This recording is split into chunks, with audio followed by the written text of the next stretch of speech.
আমাৰ ৰাণী ব্লকখন ভংগ কৰি ছয়ানী আমাৰ মানে তিনিটা গাঁও পঞ্চায়ত ৰাণী গাঁও পঞ্চায়ত, উত্তৰ ভোলাগাঁও গাঁও পঞ্চায়ত আৰু দক্ষিণ ভোলাগাঁও গাঁও পঞ্চায়ত ছয়ানী ব্লকত অন্তৰ্ভুক্তি কৰিবলৈ যজা কৰি থকাটো আমি গম পাইছোঁ। গতিকে আমি এইটো হ'বলৈ নিদিওঁ।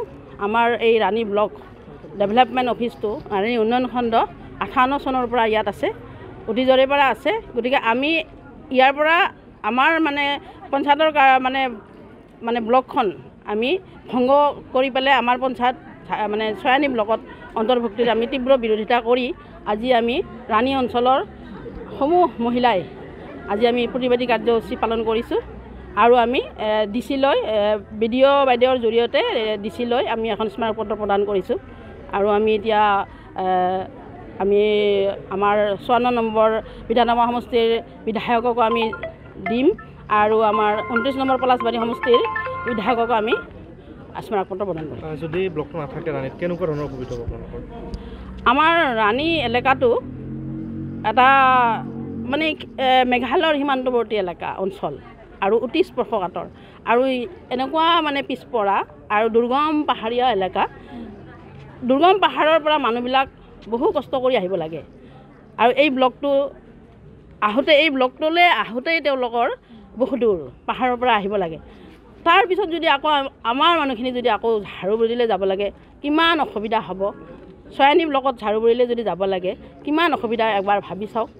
আৰু আমাৰ একেবাৰে মানে পিছপৰা আমাৰ ট্ৰাইবেল বেল্ট এণ্ড ব্লক, এইটো ট্ৰাইবেল এলেকা, ট্ৰাইবেল মানে জনবসতি আমাৰ। গতিকে ট্ৰাইবেল বেল্টৰ জনবসতিৰ এলেকাত থকা ব্লকখন এটা নন ট্ৰাইবেল এলেকাত, কথাটো ভুলকৈ নুবুজিব, তাৰমানে লৈ যোৱাটো পিছপৰা অঞ্চলৰ জেগাৰ পৰা কিছু ডেভেলপমেণ্ট জেগালৈ লৈ যোৱাটো সেইটো উচিত নহয়। সেইটো কোনোপধ্যেই আমি মানি নল'ম। আমি যদি এইটো চৰকাৰে যদি এইটো কৰিব খোজে তেতিয়াহ'লে আমি আৰু আন্দোলন আমি তীব্ৰতৰ কৰি তুলিম। কি পঞ্চায়ত আছে ইয়াতে? ইয়াতে 8টা পঞ্চায়ত আছিলে। ৰাণী গাঁও আমাৰ ৰুৰেল পাৰ্টৰ আছিলে ৰাণী গাঁও পঞ্চায়ত, উত্তৰ ভোলাগাঁও, দক্ষিণ ভোলাগাঁও, হাইকুচি পঞ্চায়ত আৰু এফালে মানে 5টা পঞ্চায়ত মাজিৰগাঁও, ধাৰাপুৰ এনেকৈ মিলি 8টা গাঁও পঞ্চায়ত এই ব্লকত আছিলে। কিন্তু মেট্ৰ' কৰাৰ কাৰণে মেট্ৰ' প্ৰপ'জ কৰাৰ কাৰণে 5টা গাঁও পঞ্চায়ত হয়তো উলিয়াই নিব বিচাৰিছে আৰু 5টা গাঁও পঞ্চায়ত উলিয়াই নিয়াৰ কাৰণে আমাৰ 3টা গাঁও পঞ্চায়তৰ কাৰণে এটা ব্লক হয়তো ৰাখিব বিচৰা নাই না বাকী কথাবিলাক আমি ভালকৈ ইমান মানে আমি বুজিব নোৱাৰিম, আমি সেইটো অফিচিয়েল কথা। কিন্তু আমি 3টা গাঁও পঞ্চায়তৰ কাৰণে ৰুৰেল পাৰ্টৰ 3টা গাঁও পঞ্চায়তৰ কাৰণে দৰকাৰ হ'লে সেইফালৰ পৰা কেইটামান গাঁও পঞ্চায়ত আমাৰ ফালে আনক। আমাৰ গাঁও পঞ্চায়ত ছয়ানী ব্লকত নিনি ছয়ানী ব্লকৰ পৰা আমাৰ ব্লকলৈ গাঁও পঞ্চায়ত টানি আনক। টানি আনি হ'লেও আমাৰ ৰাণী গাঁও পঞ্চায়ত প্ৰয়োজন হ'লে ৰাখক। মই এইটোৱে বিচাৰোঁ। হয়, স্মাৰকপত্ৰখন লাভ কৰিলোঁ বাৰু। এতিয়া চৰকাৰৰ বিশেষ সুবিধাৰ বাবে ব্লকৰ ডিলিমিটেশ্যনৰ কাম চলি আছে, কিন্তু সম্পূৰ্ণ সিদ্ধান্ত এতিয়াও হোৱা নাই। প্ৰথম কথা হ'ল যে একোটা সমষ্টি অনুসাৰে তাৰমানে ভাগ কৰিছিল।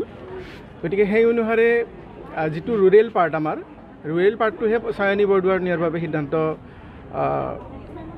মানে চলিহে আছে, এতিয়ালৈকে সম্পূৰ্ণ হোৱা বুলি মই ক'ব নোৱাৰোঁ। আৰু বাকী ৰাণী ব্লকৰ অধীনত যিটো মেট্ৰ' পাৰ্ট সেই অঞ্চলটো থাকিব বুলি শুনিছিলোঁ। এতিয়া কাম চলি আছে বাৰু। আপোনালোকৰ যিহেতু আমি দাবী পত্ৰ পালোঁ, এই দাবী পত্ৰসমূহ আমি ওপৰলৈ পঠিওৱাৰ বাবে সিদ্ধান্ত লৈছোঁ। আজি বা কালিৰ ভিতৰতেই আমি পঠাম। আপোনালোকৰ কিবা অসুবিধা হ'ব নেকি তালৈ গ'লে? নাই, সেই কথাটোতো আমি ক'ব নোৱাৰিম। আমি আৰু চৰকাৰী নিৰ্দেশনা পালন কৰি আছোঁ। গতিকে কি হয় আৰু অপেক্ষা কৰক। ৰাইজে যিটো দাবী জনালে আপোনাক, হয়, সেইটো দাবীটো ন্যায্যপ্ৰাপ্ত দাবী নে কি দাবী আপোনাৰ মতে? চাওক, বৃহত্তৰ ৰাইজখনৰ কথা চাবলৈ গ'লেতো নিশ্চয় ন্যায্য হ'ব লাগিব।